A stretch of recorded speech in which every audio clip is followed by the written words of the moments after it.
Hello there, this is Dr. Samurai, a professor in Japan specializing in international and social pathology. And here is my diploma for my doctoral degree. And since we have been talking about American thug friends, so this time I just like to make an exception. Would like to talk about the Japanese case because he is the very first person that I contacted when I started to shift my focus on these extreme violence to society. Okay? And the topic of my minute lecture today is Mr. Ryuji Kobayashi. Okay? And in short, what happened was he used an excavator and killed two college students alive. He buried those two boys, put in mud that was put out on the side for one time, and put it back on those two living male students. And because of that, he got death sentence. And I would like to explain the details of it. Okay, the thing is like this. There is this one private university in east part of Osaka, private university. It has university level and the college level, okay? 4-year level and 2-year level. One university student was going out with his classmate or something, okay? Then when those two are together, she received a mail from a guy in a junior college level of that university. So that university student, let me put it like the boyfriend was very angry, like the other guy tried to invade his own territory, right? Because his girlfriend. So university students called up that college level guy, and he tried to get $4,000, by extortion. But one of those two who were called out, I'm talking about the junior college level, okay, was a close friend of Ryuji Kobayashi. And he called Ryuji what to do, because he was known to be a violent guy. He was the guy who you should go to when you have some kind of trouble. Okay, Ryuji understood the situation and decided to help his friend. And he joined the situation and started to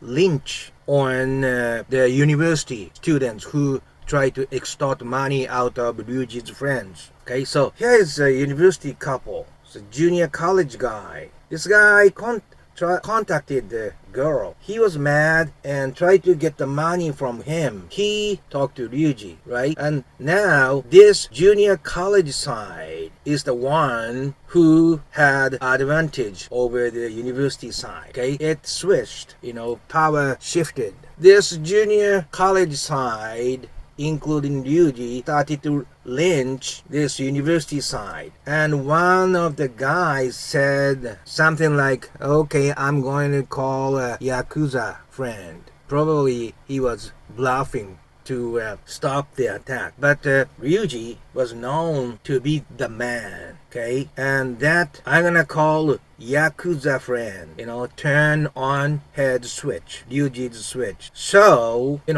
at that time, there were 3 of them on university side. And one guy was already losing, this vitality, was heavily damaged. I guess he lost his consciousness or whatever. So, by using an excavator, he put all the mud. Once he digged out back onto that weakened guy alive. There were two university side left, right? Listening to what they had to say, one company member guy, he didn't seem to have much to do with this case. So Ryuji decided to let him go. So one down and all.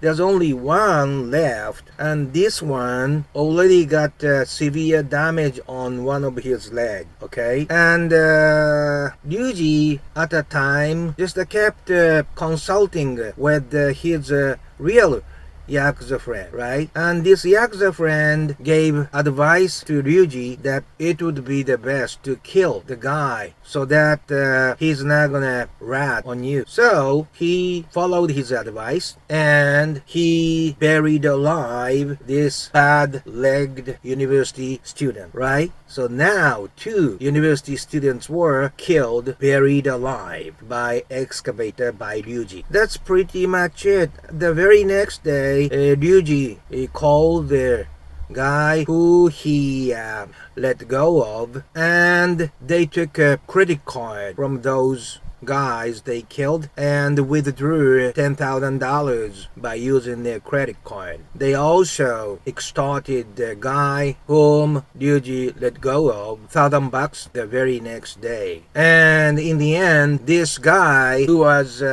let free contacted the police against his promise of not calling the police, and this case became public. The reason he contacted the police was, according to him, he was scared that in the future he could also be killed. So here too, the scare and fear moved the person. And the interesting thing is, those, junior high school side students are all friends either at elementary school or junior high school or college playing soccer together.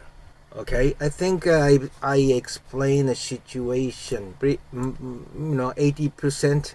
Alright, I will tell you Mr. Ryuji, whom I know. To be honest with you, he is one of the persons who truly regret what he did so sincerely and so honestly. So I think the correctional officer in charge of him shared the same feeling. He didn't make any appeal, he just accepted what was put on him. And he just keep copying those Buddhism phrases again and again and again. That's one of the ways that is very often used by apprentice to be a Buddhist monk. Keep copying the same Buddhism phrases from pages to pages, like one book. They copy it by using traditional Japanese pen. By doing it, I think the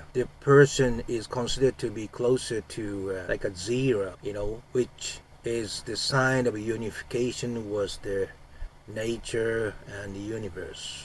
But anyway, this case itself was not Ryuji's case in the first place, right? So some expert says this happened because of mob psychology, crowd psychology, okay? I don't think there was zero influence coming from that mob mentality, crowd psychology. However, okay, I will let you know what kind of conversation really happened. This is what the Ryuji said, okay, at the site. You said they have yakuza gangster friends behind them, right? And we beat them up this hard already. Considering the situation, it would be the safest to kill them off. Ryuji said, Ryuji is junior high side, right? Ryuji said to company member who he let go of later. Ryuji said to him, okay, you beat your friend.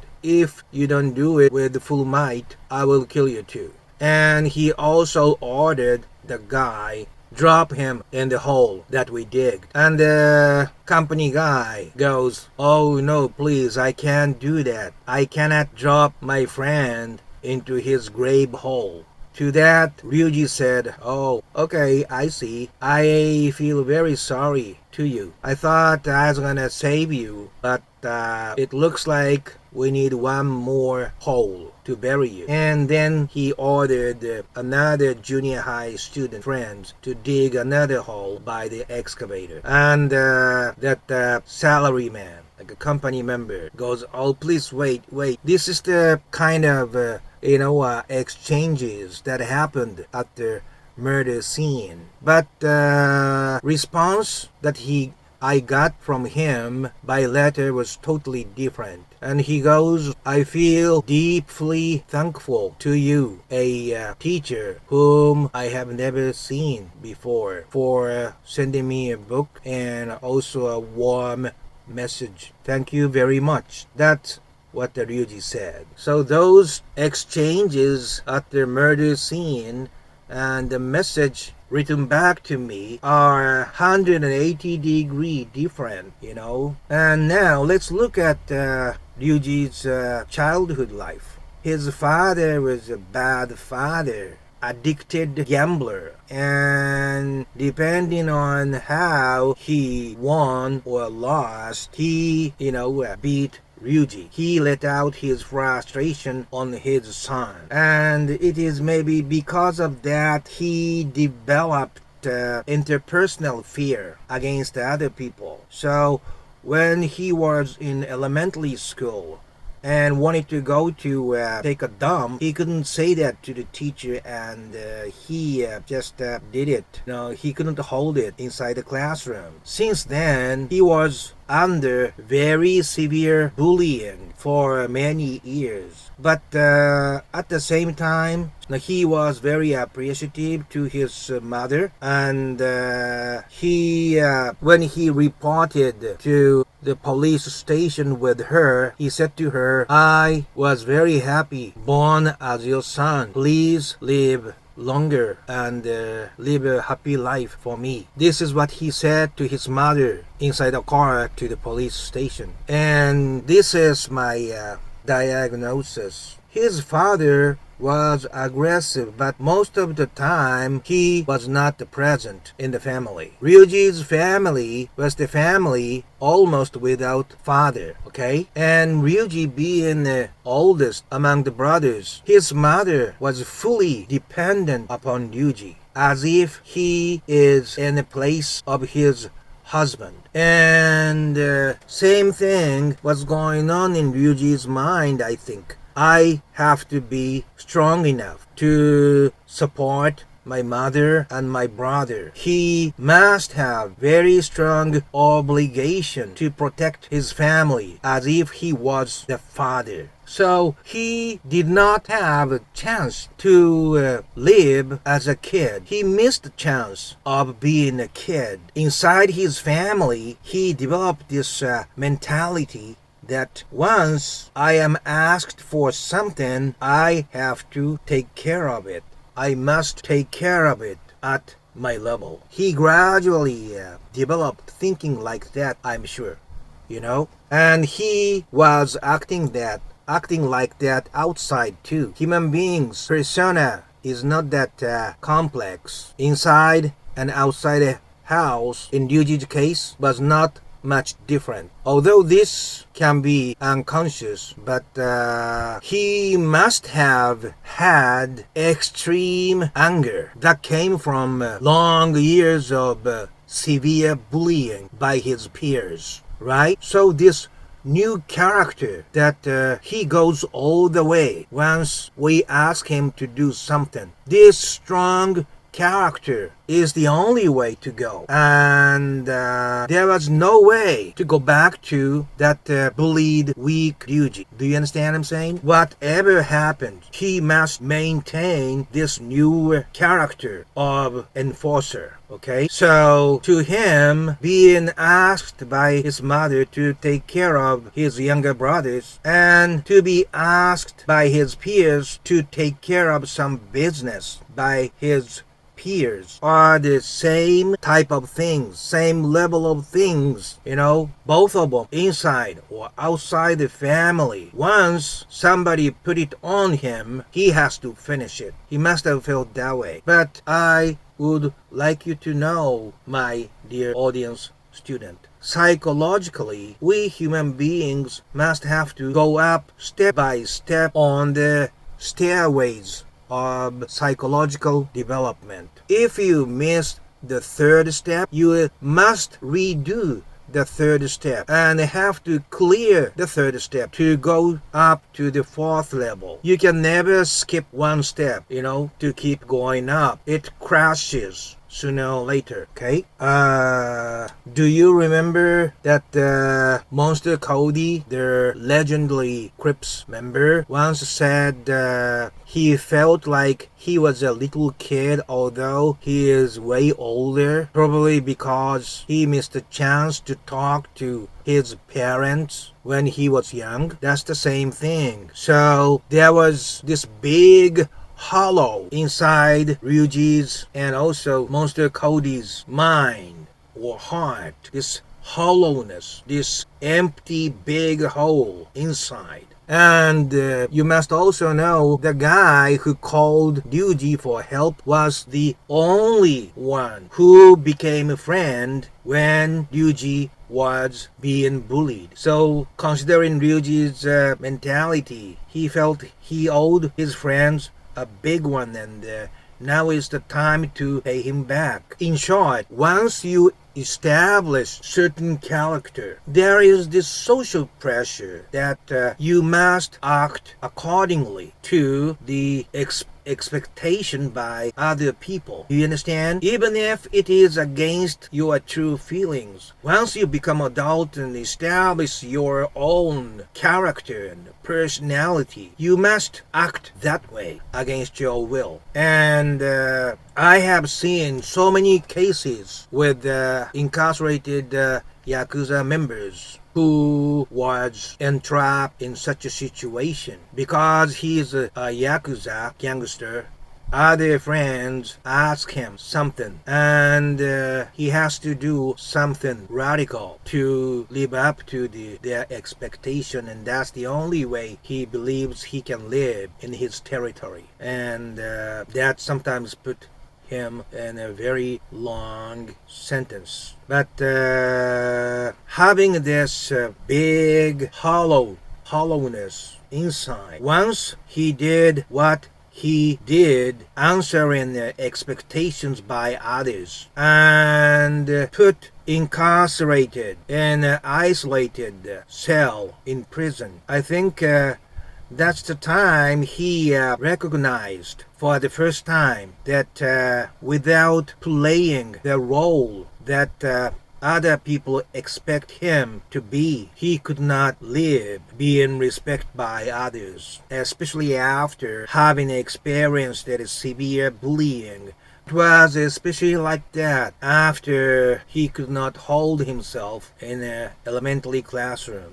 And in Japan, the system is different. I can contact even those thug friends in death row, especially at state level. And at the prison level, at the federal level, we must have some previous relationship to what he committed, But in Japan, after the sentence is given, I think there are only 5 people who can communicate with the inmate in prison. I am talking about after the decision is made by the judge about the sentencing, okay? Once the conclusion is made by the judge, there are only 5 people who could contact person inside the prison, and most of them automatically be his family members or his wife-in-law or stuff like that. So it came to the point that we have to stop communicating. And he goes in his letter to me that I thank you from the bottom of my heart for your letters filled with deep soul for such a long time. Although I accepted my crime without appealing, I don't think I will be forgiven for that. All I could do is up until my execution is carried out. I would like to spend each day apologizing to those two people whom I killed. Please take good care of yourself, sir, and again, thank you so very much for keeping supporting me for such a long time. I would like to end this letter with my highest appreciation. That was the letter that I received from Ryuji in the end. And he is still alive in a death row. This case kind of made me think human beings, as we grow older, must act out as the role that the others expect us to be. I think Ryuji's case is the same as the so many cases I dealt with yakuza gangsters who couldn't escape from the situation that they had to do what they had to do to keep their faces as yakuza gangsters, although it is totally against his natural himself. Ryuji, the personality was fixed by his mother's expectation in the place of her husband, and that was extended to the outside world, that we ask him and he's gonna take care of it, whatever level of problem we have. So his childhood environment put him into his narrow tunnel that he couldn't escape from, and within that tunnel, to do what he did was necessary thing to keep on going. You understand that, right? And if he hadn't done that, he was afraid that he could go back to that weak, bleed him in his elementary school days. So this time we talked about social role that others expect us to act as. Sometimes push us across the line, and we all have to think about this before we face such a situation in reality. And as I said, my honest feeling is that knowing that he killed those two boys, I'm sorry for those two boys too, of course, as a teacher, but also I feel sorry to Ryuji, that because I feel there was some kind of necessity, there was a path that led him to that incident. If he would like to survive keeping his face, which he once lost. So I think I provided you some information. I think this would help you to better your own life. Up till next time, please have a wonderful time. Okay? Bye bye now.